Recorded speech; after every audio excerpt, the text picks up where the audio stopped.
Catch Me If You Can is a 2002 film directed by Steven Spielberg. It stars Leonardo DiCaprio and Tom Hanks. It is a movie based on a true story about Frank Abagnale Jr., who I consider to be like the king of the con.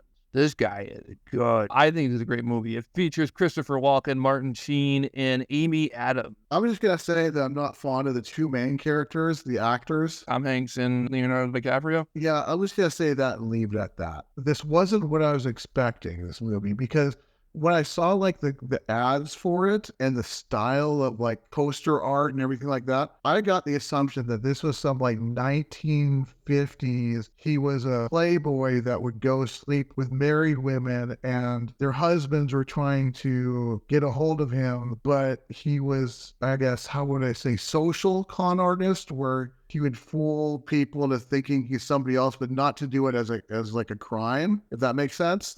And he just kind of floats around from place to place, meeting new women and banging them. That's what I thought it was, based off of the whole artwork style for it. There's a part of the movie where they do show like he's kind of turning in, he wants to become James Bond. He buys the suit, he gets the car, and then he meets Jennifer Garner, who would be then the Bond girl. And that's a good point to come up with, because it bugged me when she's like, how much do you pay for those cards? He's like, 50 cents. Oh, then how much did you pay for me for the night? Dude, if I was that dude, I would have said, you know what? I'd pay $0. Take it or get the crap out of my place. She's like a washed up actress, I guess, and he runs into her and she like basically propositions him as a prostitute. This whole time, he's like a 17, 18-year-old kid. He doesn't like, this is the first time he's been propositioned. They play it off as, and he's just like, you know what? Shit, I got the money. Yeah. So that's the first thing I want to say, is that it was very much not what I expected. The whole story surprised me because I didn't know it was based on a true story about what happened. Second thing I want to say is, you had mentioned that, he gets in these situations and part of the charm was seeing how he gets out and wanting him to get out. He gets in these situations and I want him to get caught. And for a couple reasons. One is, you got to think about what I've done and what I do for a living. I work for a bank. I do payroll. I want him to get caught because the movie's too freaking long. So it's like, get caught, get this over with, move on. I'm so kind of done in a way with what's going on. You hated the movie for the same reasons I enjoyed it. I loved him getting away with stuff. I just thought it was, it was fun. I wanted him punished. And that's the thing, is he's doing something wrong. I want him punished. And like a scene where he was in his hotel room when Tom Hanks' character busts in and he pretends to be a Secret Service guy. I don't know if that really happened or if that was just false. Well, a lot of it's a dramatization, but yeah.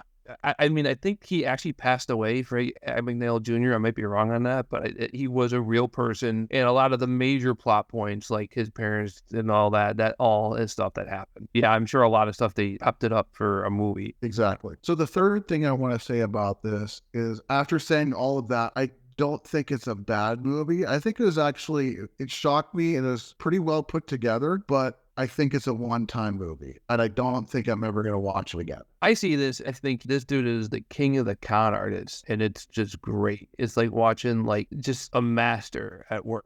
Like him going into the school, like one of the guys pushes him against a locker, making him drop his books, and he's wearing the uniform from his old school because now he's going from private school to public school, but he wants to wear his private school uniform, and he just decides that he's going to pose as a teacher, and he ends up teaching the class for a month. I love it when the woman comes in there, he tells her like, oh, there was a bit of a mistake, you got to go home. She's like, I'm never doing this for this school ever again. They think it's cheap for me to go and drive all the way over. I thought that was great, and it's just so clever. And then there's kind of stupid tricks like the one his dad teaches him with the necklace. He tries it again later and it ends up biting him in the ass because like the branch manager sees him. But then the branch manager sees him literally 2 scenes later, but now he's in there wearing a suit and he doesn't even know who he is. Doesn't even know who he is. Then, you know what? That's the same branch manager in the beginning of the movie when the dad goes and gets him the suit and has him be his chauffeur. And he goes and says, the manager of the branch is about to open the door for your father. It's the same branch manager, I think. When I saw it come up, Steven Spielberg film, and I'm still thinking at this point, oh, it's going to be that playboy flying around and sleeping with wives. Steven Spielberg did a movie about this. This is going to be interesting. It's supposed to be the FBI versus the crook, but it's the crook versus this one agent. And it's spy versus spy almost. So I know that you're going to edit this and put a short about our opinions on it. So I think this is going to be the best way to close out Catch Me If You Can. I appreciated seeing scenes that mimicked what I saw in Titanic to the Surface. You may want to Google that, the Titanic 2 trailer.